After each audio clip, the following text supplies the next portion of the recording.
We begin this morning with the chairman of the House Intelligence Committee, Adam Schiff. He joins us from Burbank. Good morning to you, Chairman. Good morning. Before we get to impeachment, I want to ask you about this developing story out of Pensacola, Florida, where a member of the Saudi military gunned down 3 Americans, wounded 8. Is there an indication of motive? Was this terrorism? Well, we've gotten an initial briefing on it, and it really is too early to say. We grieve, obviously, for the families of those who were lost. And we're going to press Saudi Arabia to do a full investigation on their end, even as we do one on ours. And I wish the President of the United States, rather than trying to speak for the Saudi government, were pressing the Saudi government for answers. But we're going to make sure that we not only get to the full truth here, but also that we review whatever protocols we have in place for the selection of people that participate in these military training programs, both here and abroad, so that this kind of insider attack never occurs again. And we'll be talking about that more with the National Security Advisor ahead on the program, but I want to switch to impeachment with you. There are already drafts of impeachment articles. The chairman of the House Judiciary Committee, Jerry Nadler, has indicated that you could see abuse of power obstruction among them. What are you looking for? What should we expect these articles to be defined as? Well, we have weighed in all the chairs with Chairman Nadler and his staff as to what we think would be appropriate in a set of articles. I can't go into those particular discussions, but I can tell you, as a former prosecutor, it's always been, my strategy in a charging decision, and an impeachment of the House is essentially a charging decision, to charge those that there is the strongest and most overwhelming evidence, and not try to charge everything, even though you could charge other things. So that's my guiding philosophy. There is overwhelming evidence that the president sought to coerce Ukraine into interfering in our election, essentially sought to cheat in our next election by getting a foreign government to weigh in. That is a very serious business, and it imperils our national security. It's a gross abuse of his office. And the president also deeply sought to obstruct the investigation into that wrongdoing, and I think that is the gravamen of the offense here. Well, your committee will be presenting evidence tomorrow before the House Judiciary Committee. Will you include evidence from the Mueller report?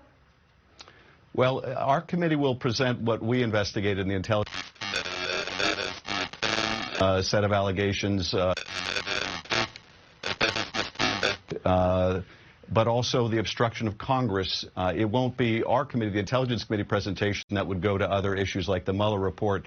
That'll be a decision that Chairman Nadler will have to make. But do you think that this should be broadened out beyond the issue of Ukraine?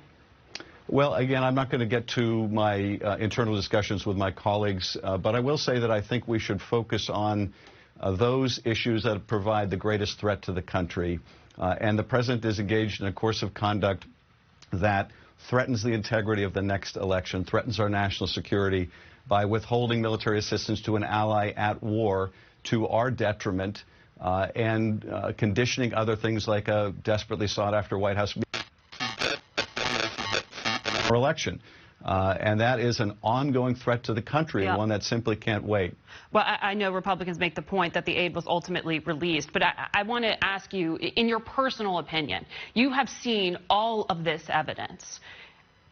Are you actually not going to vote to impeach the president? Is there any chance that you wouldn't vote to impeach the president? Well, first of all, Margaret, they released aid because they got caught, because a whistleblower blew the whistle, because Congress announced an investigation, and only thereafter, and almost immediately thereafter, were they forced to release the aid. So that's not much of a defense, getting caught. But in terms of my own recommendations, look, I'm going to see what articles come out of the Judiciary Committee deliberations. I'll make my views known at that time. But I will say this. This is precisely the kind of conduct the founders were most concerned about when they provided the remedy of impeachment. That is, that a president of the United States would abuse his power to seek foreign intervention in our affairs, and do so in a way that threatens the ordinary mechanism of removing a president, and that is an election. And you have all of those ingredients here. And what's more, you have a president who is continuing in the malicious conduct.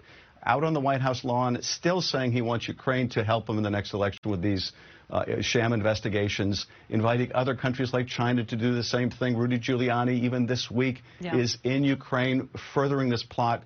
And so this is an ongoing, clear and present danger to the integrity of our elections and our own national security. Well, the president said yesterday that Rudy Giuliani is preparing a report that he's going to give to the Attorney General and to Congress. What is the plan for this? Is Rudy Giuliani going to come in and testify under oath? Well, we have subpoenaed Rudy Giuliani for his records, and he's refused to comply and refused to cooperate, like so many other witnesses that have refused. But do you know what the president's talking about here? Look, I have little idea what the president's talking about, except that the president is only too happy to have his personal attorney continue to seek foreign interference in the next election. This is not something that started or ended with Ukraine. It began when the president invited Russia to intervene in the last election. It continued with the president trying to coerce Ukraine to do it now. And it is... We feel we have to move forward.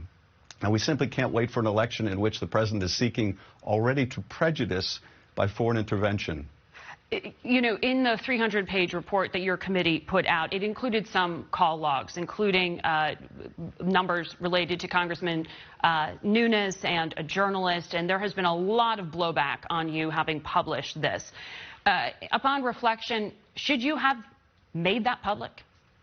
Well, absolutely, and the blowback has only come from the far right. But look, every investigator seeks phone records to corroborate, sometimes to contradict a witness's testimony. And here we had testimony that the president charged Rudy Giuliani with carrying out this plot, that he told Ambassador Volker and Perry and Sondland to talk to Rudy. And in fact, Ambassador Volker testified about talking to Rudy. And so naturally, we wanted phone records to show they had those conversations, and indeed they did. But it's very important to point out, Margaret, we did not subpoena Devin Nunes call records. We did not subpoena any journalist call records. And that is simply false information being pushed by the president's allies. But the fact that Mr. Nunes or Giuliani or others show up in this scheme doesn't make them irrelevant, doesn't give them a pass. All right. Congressman, thank you very much.